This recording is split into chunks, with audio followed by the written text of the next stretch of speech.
안녕하세요. 차트 넘버 5 장여은입니다.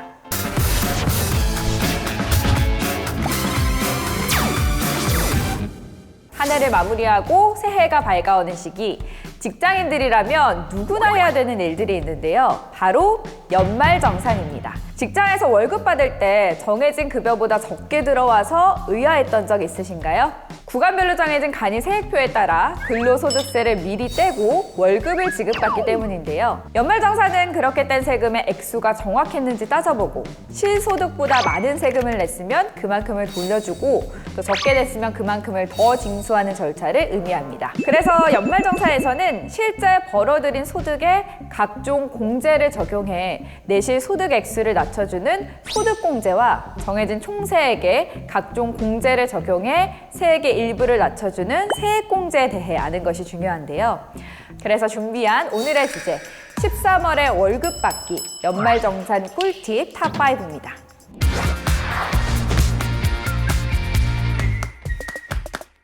(5위부터) 함께 보시죠. 5위는 기부했다면 기부금 세액공제도 잊지 말자입니다. 우리나라에서는 기부 문화 확대를 위해서 기부금을 지출한 금액에 대해서 세액공제를 해주는데요. 기부금의 종류는 총 4가지로 구분이 됩니다. 정당이나 후원회, 선관위에 기부한 정치자금 기부금, 국가나 지방단체에 기부한 법정 기부금, 조합원이 아닌 근로자가 우리 사주조합에 기부한 우리 사주조합 기부금, 비영리단체 또는 종교단체에 기부한 지정 기부금이 그 종류입니다. 기부금의 종류와 기부 금액에 따라서 세액공제 비율이 달라지고요. 최대 세액공제 가능액도 다 다르기 때문에 본인이 기부한 기부금의 종류와 또 기부 금액을 정확히 아는 것이 중요하겠습니다. 뿐만 아니라 특별 재난 지역에서 자원봉사 활동을 한 경우에도 봉사일수 1일당 5만 원의 기부금으로 인정받아서 세액공제를 받을 수 있고요. 해당 자치단체나 전국재해구호협회 등을 통해 피해 지역 이재민에게 구호 물품을 보낸 경우에도 그 가액 전액을 세액공제 받을 수 있다고 하니까요. 기부하셨거나 봉사활동에 참여하셨다면 잊지 말고 세액공제 혜택도 꼭 받아보시기를 바랍니다. 4위 볼까요? 4위는 의료비도 세액공제 받자입니다.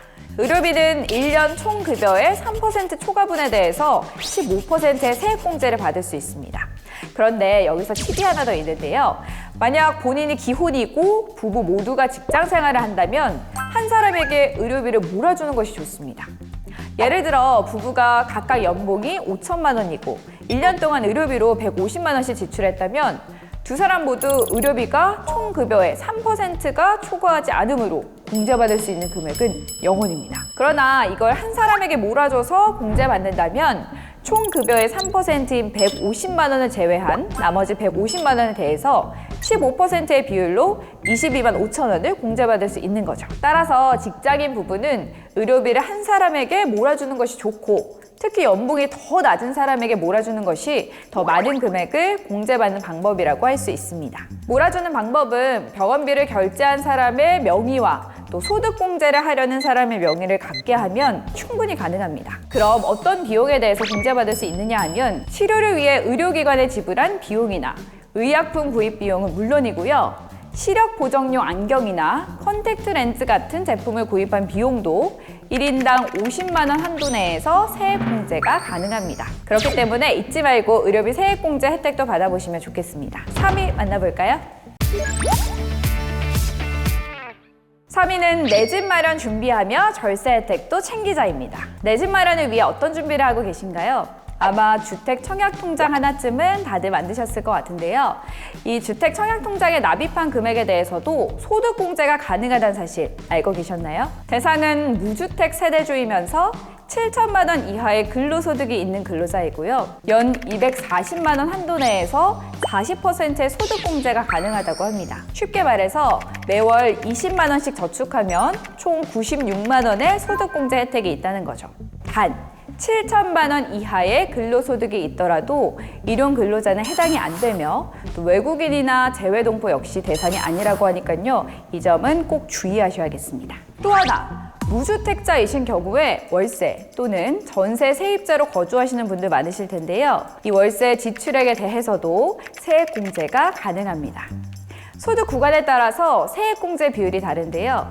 연소득 5,500만 원 이하의 경우 납부 월세액의 15%를, 5,500만 원 이상 7,000만 원 이하의 경우 납부 월세액의 12%를 공제받을 수 있습니다.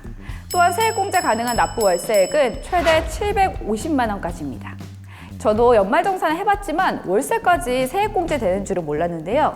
여러분도 참고하셔서 내 집 마련 준비도 하고 월세 세액공제도 받으면서 연말정산 준비해보시면 좋겠습니다. 2위는 뭘까요? 2위는 노후 준비하며 세액공제 받자입니다. 여러분들은 노후 준비 어떻게 하고 계신가요? 아마 노후를 미리 준비하고 계시는 분들 같은 경우에는 연금 계좌 하나쯤은 다들 갖고 계실 것 같은데요. 이 연금 계좌에도 세액공제 혜택이 있다는 사실, 바로 사회초년생 때 해두어야 하는 노후 대비 탑5에서도 말씀드렸던 연금저축과 IRP 개인형 퇴직연금에 대한 이야기인데요.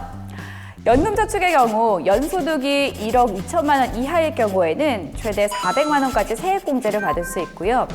IRP 개인형 퇴직연금의 경우 최대 700만 원까지 세액공제 받을 수 있습니다. IRP만 700만 원도 가능하고요. 연금저축을 병행하고 싶으시면 연금저축 400만 원을 넣었을 경우 300만 원을 추가로 IRP 계좌에 저축해서 총 700만 원까지 공제받으실 수 있습니다. 단, 세액공제 받는 금액이 700만 원이면 내가 연말정산 때 세금을 700만 원 돌려받나? 라고 생각하실 수 있는데요. 그건 아닙니다. 총 급여가 5,500만 원 이하인 경우 16.5% 세액공제가 되는데요. 쉽게 말해서 총 급여가 5천만 원인 사람의 경우에는 연금저축 400만 원, IRP 계좌에 300만 원을 넣으면 700만 원에 16.5%인 115만 5천 원을 환급받을 수 있는 거죠. 그뿐만 아니라 절세형 만능 계좌라고도 불리는 중개형 ISA 계좌를 통해서도 세액공제가 가능합니다. 계좌 최소 유지 기간인 3년 만기 후 그 만기 자금을 연금 계좌로 전환할 경우에 최대 3천만 원에 한해서 10%의 세액공제가 됩니다. 최대 300만 원을 세액공제 받을 수 있는 거죠. 단, 연금 계좌는 해지가 자유롭지 않기 때문에 당장 노후 대비보다 주택구입, 사업자금 등 목돈을 쓸 계획이 앞선다면 가입을 미루시거나 적은 금액으로 시작하는 것도 방법이겠습니다. 마지막으로 1위입니다. 1위는 신용카드, 체크카드, 현금 사용 환급 비율을 찾아라입니다. 소득공제 기본 중의 기본, 바로 지출이죠. 지출 수단과 액수, 총 급여에 따라 소득공제 액수가 달라집니다. 소득공제를 받으려면 1년간 카드 사용 금액이 연소득의 25%를 초과해야 됩니다. 쉽게 말해 연봉의 25%가 넘는 금액부터 신용 체크카드 소득공제를 할 수 있다는 뜻이죠. 급여액의 25%를 초과하는 금액부터는 체크카드를 사용하거나 현금 사용 후 현금 영수증을 받는 게 좋습니다. 신용카드 공제율은 15%, 체크카드와 현금 영수증 공제율은 30%로 2배나 차이가 나기 때문입니다. 예를 들어 연봉이 4천만 원인 사람이 신용카드로 2천만 원을 지출했다면 25%인 1천만 원까지는 소득공제 혜택이 없고 나머지 1천만 원에 대해서 15%, 즉 150만 원을 공제받는데요. 만약 같은 사람이 체크카드나 현금으로 2천만 원을 지출했다면 25%인 1천만 원까지는 소득공제 혜택이 없고 나머지 1천만 원에 대해서 30%, 즉 300만 원을 공제받게 되는 거죠. 또 하나, 대중교통이나 전통시장 사용액에 대해 한도의 추가 공제도 가능한데요. 대중교통은 올해 말까지 한시적으로 80%, 전통시장은 40%의 비율로 공제가 되고요. 공제 한도는 각 100만 원씩입니다. 그뿐만 아니라 전년 지출액 대비 5% 초과, 소비 증가분에 대해서 10% 추가 공제도 가능하다고 하니까요. 만족스러운 연말정산 하시기 바라겠습니다. 14월에 월급 받기, 연말정산 꿀팁 탑5 최종 차트 같이 보실까요?